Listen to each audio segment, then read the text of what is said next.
YouTube, this is Len, LTG Motorsports, aka Working Class Racing. I wouldn't say so much I'm doing a review today as an upgrade and a review. I'm currently running on this motor, even though edelbrock and a number of other sites have all stated that a 600 CFM carburetor is more than enough to run this motor. I highly disagree. To give you an idea of the specs on this motor, it is a 350 small block, punch 40 over, all forged internals, everything's balanced, and well, basically what's happening is no matter what adjustments I've made to the model 1406 carburetor, it has a nice dead spot or stumble when you hit it. Doesn't matter if you're rolling or you're sitting at a stop. If you don't feather the gas, you will stall it. This motor is broken in. It is not a valve adjustment issue. It is not a vacuum leak issue. Yes, those are Vortec heads. They are worked with screw-in studs. Springs are good to 550 lift on the cam. I went with an old school L79 grind, which is 280 duration with 443 lift, gross lift at 50. However, I'm running 1.6 roller rockers, so the real lift is somewhere in the neighborhood closer to the 480 range. So a little background on this motor. Obviously I built it, as in a previous video.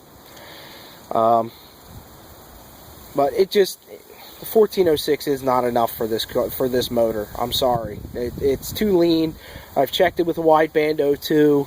At no point during any part of the drive cycle, both at idle, at part throttle, and wide open throttle, is it anywhere near as rich as it should be. It's lean in every condition. I've adjusted it to death, and I just cannot get it to get to a proper. So after doing enough research, I am running a holley on my Camaro. However, I've decided to give the Street Demon a try. It's rated to 625 CFM, but it's kind of like if a thermoquad carb and an edelbrock had a bastard child with a quadrijet. I could go over a quick review for you if you'd like. I am going to do this in the street in front of my house because this installation is literally going to take less than 30 minutes. If you look, it is very, very similar to an edelbrock in design.